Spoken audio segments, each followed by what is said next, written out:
Pagi anak-anak ibu, kembali kita ketemu di dalam teduh pagi. Kita mau menghadap Tuhan di pagi hari ini. Sebelum kita beraktivitas, kita nyanyikan lagu segala puji, hormat juga syukur. Segala puji, hormat juga syukur ku naikkan bagimu, karena cintamu yang tiada terukur, segenap hidupku bagimu. Segala puji, hormat juga syukur ku naikkan bagimu, karena cintamu yang tiada terukur, segenap hidupku bagimu. Kita berdoa anak-anak ibu. Tuhan Allah Bapa kami yang di surga, terima kasih atas berkat-Mu hari ini. Kau telah memberkati kami di dalam istirahat kami semalam. Hari ini kami akan kembali beraktivitas. Kami mau beraktivitas bersama-sama dengan Engkau. Tuntun kami Tuhan, jagai kami, pimpin kami di dalam setiap langkah kami. Karena itu Tuhan, kami mau mendengarkan firman-Mu. Ajak kami duduk diam untuk mendengarkan firman-Mu. Kami siap untuk mendengarkan firman-Mu Tuhan. Di dalam nama Tuhan Yesus, Tuhan dan Juru Selamat kami sudah berdoa. Amin. Hari ini pembacaan firman Tuhan dari 1 Raja-Raja 12 ayat 25 sampai 33. 1 Raja-Raja 12 ayat 25 sampai 33. Anak-anak ibu, kita akan baca Alkitabnya bersama-sama ya.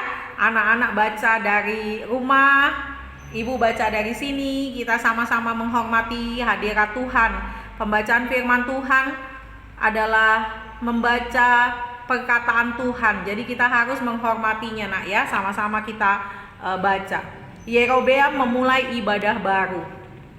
Kemudian Yerobeam memperkuat Sikhem di pegunungan Efraim. Lalu diam di sana. Ia keluar dari sana lalu memperkuat Penuel. Maka berkatalah Yerobeam dalam hatinya, kini mungkin kerajaan itu kembali kepada keluarga Daud, jika bangsa itu pergi mempersembahkan korban sembelian di rumah Tuhan di Yerusalem. Maka tentulah hati bangsa ini akan berbalik kepada tuan mereka, yaitu Rehabeam, Raja Yehuda. Kemudian mereka akan membunuh aku dan akan kembali kepada Rehabeam, Raja Yehuda. Sesudah menimbang-nimbang, maka raja membuat 2 anak lembu jantan dari emas. Dan ia berkata kepada mereka, sudah cukup lamanya kamu pergi ke Yerusalem, hai Israel. Lihatlah sekarang Allah-Allahmu yang telah menuntun engkau keluar dari tanah Mesir. Lalu ia menaruh lembu yang satu di Betel dan yang lain ditempatkan di Dan.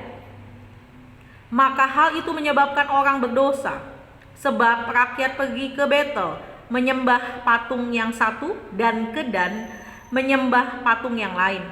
Ia membuat juga kuil-kuil di atas bukit-bukit pengorbanan dan mengangkat imam-imam dari kalangan rakyat yang bukan dari Bani Lewi.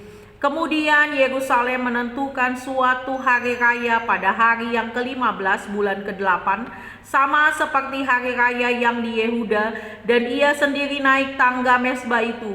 Begitulah dibuatnya di Betel, yakni ia mempersembahkan korban kepada anak-anak lembu yang telah dibuatnya itu. Dan ia menugaskan di Betel imam-imam bukit pengorbanan yang telah diangkatnya. Ia naik tangga mezbah yang dibuatnya di Betel itu pada hari yang ke-15 dalam bulan yang ke-8.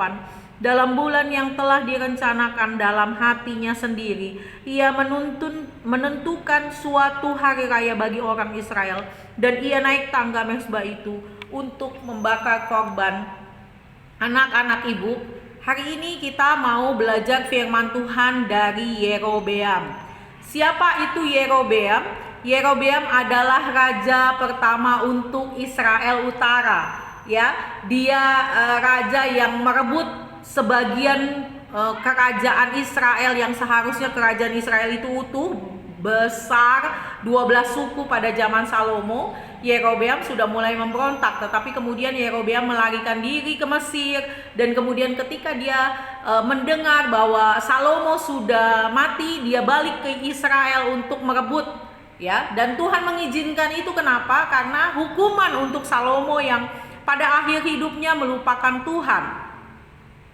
Ketika Yerobeam sudah berhasil mendapatkan kerajaan sebagian itu yang besar, lebih besar sebenarnya, sebenarnya kerajaan Israel yang direbut oleh Yerobeam itu lebih besar, sedangkan anak Salomo yang bernama Rehabeam hanya memerintah satu suku saja, yaitu suku Yehuda saja. Sedangkan suku yang lainnya di bawah pemerintahan Yerobeam, berarti Yerobeam itu lebih besar. Tetapi kemudian Yerobeam ketakutan, ya. Kalau saya bilang di sini Yerobeam menjadi dukun, ya, dia memprediksi sendiri masa depannya. Dia memprediksi sendiri kalau seandainya gitu ya, berandai-andai. Dia memikirkan bahwa kalau seandainya orang Israel itu aku izinkan untuk ke Yerusalem, mungkin mereka mungkin mereka akan ikut balik lagi hatinya untuk kepada Raja Rehabeam, kepada keturunan Daud. Nanti setelah mereka berbalik kepada Raja Rehabeam dan aku dibunuh, lalu kerajaan itu akan kembali. Itu mengandai-andai, ya, menjadi dukun. Dia tidak ingat bahwa dia sudah menjadi raja sebenarnya, tetapi dia akhirnya tidak mau membiarkan bangsa Israel itu menyembah Tuhan, ya. Bangsa Israel Utara yang dipimpinnya, dibuatnya menyembah patung yang dia buat. Dia buat patung anak lembu dari emas, kemudian disuruh bangsa Israel itu menyembah anak patung lembu emas itu. Dengan menyembah patung berarti Yerobeam membiarkan rakyatnya menyembah kepada patung dan menjauhi Tuhan. Dan hal ini jahat di mata Tuhan. Makanya ketika kerajaan Israel Utara ini kemudian makin lama dibilanglah dosa Yerobeam, yaitu penyembahan patung. Yerobeam tidak membiarkan rakyatnya untuk ke Yerusalem memberikan korban bakaran kepada Tuhan, tetapi memberikan korban bakaran kepada patung. Ini salah, dan ini seringkali digunakan oleh penguasa kita, ya. Ketika berkuasa seringkali menggunakan agama untuk memperbesar kekuasaannya. Ketika kita dipilih atau ketika kita memilih, kadang kita memilih karena dia ada unsur yang kita dukung gitu ya. Jadi Yerobeam pun begitu. Yerobeam mengatakan kepada orang Israel bahwa lihat, ini aku sudah bangun, jadi kamu nggak usah lagi jauh-jauh ke Yerusalem, kamu di sini aja untuk menyembah patung. Inilah Allahmu yang membawa engkau keluar dari tanah Mesir. Coba bayangin, patung dibilang yang Tuhan, dibilang Allah yang membawa keluar bangsa Israel dari tanah Mesir. Kesalahan Yerobeam ini kesalahan yang fatal dan mengakibatkan kerajaannya tidak kokoh karena tidak ada Tuhan di dalamnya. Ketika kita melakukan sesuatu, kita harus libatkan Tuhan. Harus ada Tuhan di dalam diri kita. Harus ada Tuhan di dalam pekerjaan kita. Melibatkan Tuhan, bukan Tuhan lain. Bukan Allah lain, bukan patung, tetapi Tuhan, Allah kita yang hidup, yang harus kita libatkan. Ketika kita melibatkan Tuhan di dalam segala sesuatu yang kita lakukan, segala sesuatu yang kita kerjakan, maka pekerjaan kita akan berhasil. Apapun yang kita lakukan akan berhasil bersama Tuhan. Tetapi ketika kita tidak melibatkan Tuhan, kita membiarkan kita lebih mementingkan diri kita sendiri. Ketika kita lebih mementingkan yang kita sukai, maka setiap apapun yang kita lakukan tidak akan berhasil. Anak-anak, pagi ini kita belajar bahwa kita harus mengandalkan Tuhan. Kita harus melibatkan Tuhan. Jangan biarkan hati kita yang menguasai kita. Jangan biarkan ketakutan yang menguasai kita. Jangan biarkan prediksi-prediksi, kemungkinan-kemungkinan yang kita pikirkan itu yang menguasai kita. Karena itu belum tentu terjadi. Tetapi Tuhan kita libatkan. Tuhan, biarkan Tuhan ada di dalam setiap apa yang kita lakukan. Amin. Kita tutup kebaktian kita berdoa.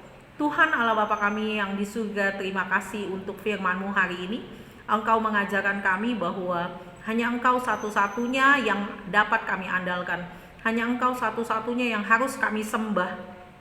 Tuhan, jangan biarkan kami dikuasai oleh kekhawatiran, dikuasai oleh ketakutan kami, pemikiran kami sendiri. Tetapi biarlah pemikiran Allah ada di dalam pemikiran kami. Kami menyerahkan hari ini ke dalam tangan-Mu. Pimpin kami di dalam belajar, pimpin kami di dalam melakukan aktivitas kami. Biarlah segala sesuatunya kami lakukan untuk menyenangkan hati-Mu. Terima kasih Tuhan Yesus, di dalam nama Tuhan Yesus kami sudah berdoa. Amin. Selamat pagi anak-anak ibu, kita sudah selesai teduh pagi. Jangan tidur lagi, langsung ke Google Classroom ya anak-anak ibu ya. Selamat pagi, shalom.